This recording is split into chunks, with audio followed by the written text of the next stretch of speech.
días, mi nombre es María José Cordero Jiménez. Vamos a hablar de lo que es la vida en la materia de biología y conducta. La vida es la capacidad de poder nacer, desarrollarse, procrear, respirar, evolucionar y morir. Esta surge a través de las moléculas orgánicas, que son también conocidas como química prebiótica, que son sintetizadas a través de la atmósfera primitiva y los océanos. Un ejemplo de ello podría ser el ADN y el ARN. Formando así las moléculas simples.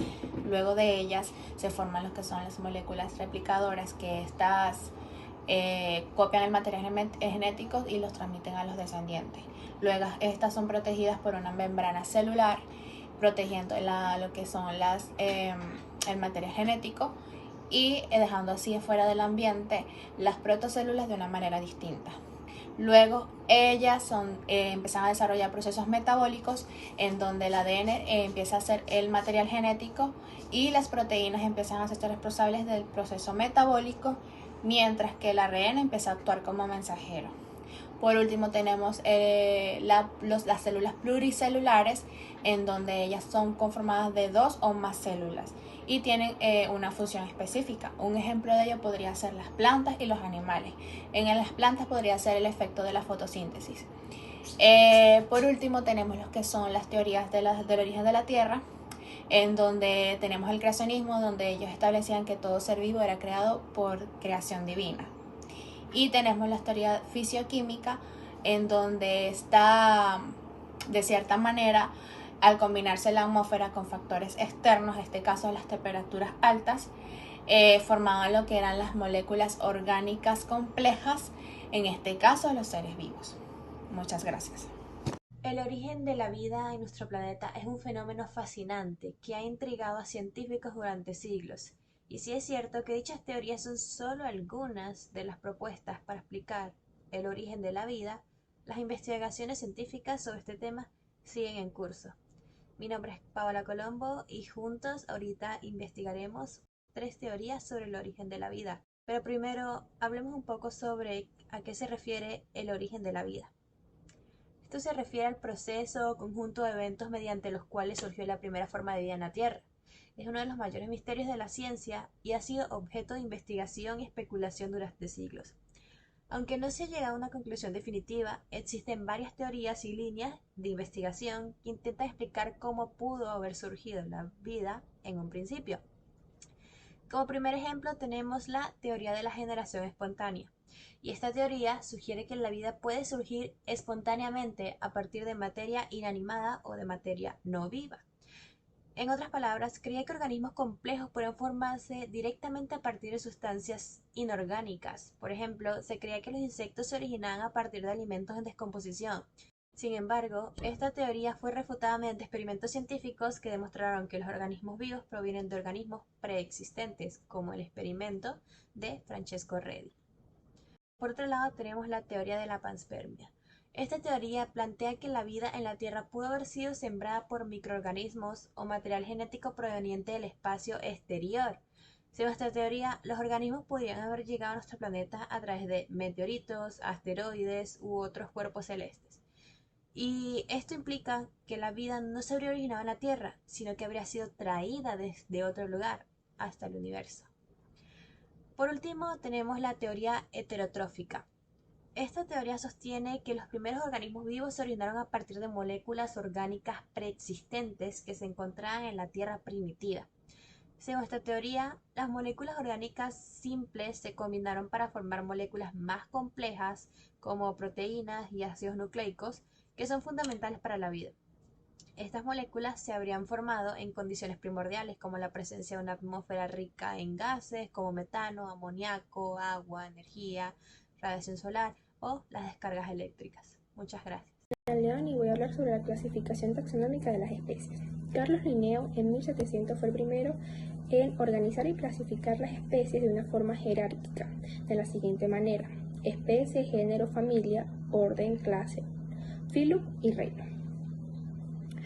En 1973, Robert Whittaker las expandió según su tipo de célula, unicelular o pluricelular, por su alimentación autótrofa o heterótrofa, por su organización y por su reproducción sexual o asexual. llegándose a la conclusión de 5 grandes reinos: Animalia, Protista, Fungi, Monera y Plantae. Por otro lado tenemos los caracteres taxonómicos. Estos son rasgos que sirven para diferenciar y a su vez clasificar. Estos rasgos son morfológicos, fisiológicos, citológicos y biológicos. Por otro lado tenemos los seres autótrofos y heterótrofos. Esta es una retrófita. Los seres autótrofos son estos que recargan su energía de agua, sol y CO2, llegándose a lo que todos conocemos como una fotosíntesis. Y los heterótrofos, que son estos que no pueden producir su propio alimento y requieren comer otros seres vivos. Y estos se clasifican en dos: consumidores primarios y secundarios. Soy Andrea Haller y les voy a hablar sobre la biodiversidad. La biodiversidad se refiere a la variedad de vida en la Tierra, incluyendo especies, genes y ecosistemas. La biodiversidad abarca microorganismos, plantas, animales y humanos y juega un papel crucial en la provisión de recursos naturales como alimentos, medicinas y servicios ecosistémicos. ¿Qué son los microorganismos? Los microorganismos son organismos vivos de tamaño microscópico que incluyen bacterias, arqueas, hongos, protozoos, algas y virus. Son omnipresentes en la Tierra y juegan un papel crucial en diversos ecosistemas. Los microorganismos se clasifican principalmente en base a su estructura celular, si son procariotas o eucariotas, y características bioquímicas. Los microorganismos se reproducen de diversas formas, incluyendo de reproducción asexual, que es a través de división celular, gemación y esporulación, y reproducción sexual, que es el intercambio de material genético. Ahora, ¿qué son los virus? Los virus son agentes infecciosos compuestos por material genético, el cual es ADN o ARN, envuelto por una cubierta proteica. Son parásitos intracelulares obligados que solo pueden reproducirse dentro de la célula del huésped. Los virus se clasifican principalmente en grupos taxonómicos según sus características comunes, como el tipo de material genético, la estructura de la cápside y la estrategia de replicación. Los virus no pueden reproducirse por sí mismos. Para reproducirse deben invadir una célula huésped y utilizar los recursos de la célula para replicar su material genético y producir nuevas partículas virales. La morfología de los virus puede variar ampliamente. Algunos virus tienen forma de esfera, como son icosaédricos, otros tienen forma de bastón, que son helicales, y algunos tienen formas más complejas e incluso forma de filamento. Las bacterias. Las bacterias son microorganismos unicelulares que pertenecen al dominio de los procariotas. Son organismos pequeños y simples en estructura, que carecen de núcleo definido y organelos membranosos. Las bacterias son muy diversas y se encuentran en una amplia variedad de hábitats, como lo es el suelo, el agua, el aire e incluso en el interior de otros organismos. Las bacterias se clasifican principalmente en función de sus características bioquímicas y morfológicas. Existen varias formas de clasificar las bacterias, pero una clasificación común se basa en la división de las bacterias en 4 grupos principales, los cuales son bacterias gram positivas, bacterias gram negativas, bacterias aeróbicas, que son aquellas que pueden vivir en presencia de oxígeno, y bacterias anaeróbicas, que son aquellas que pueden vivir y proliferar en ambientes que no tienen oxígeno. Las bacterias se reproducen principalmente por un proceso llamado división celular o fisión binaria.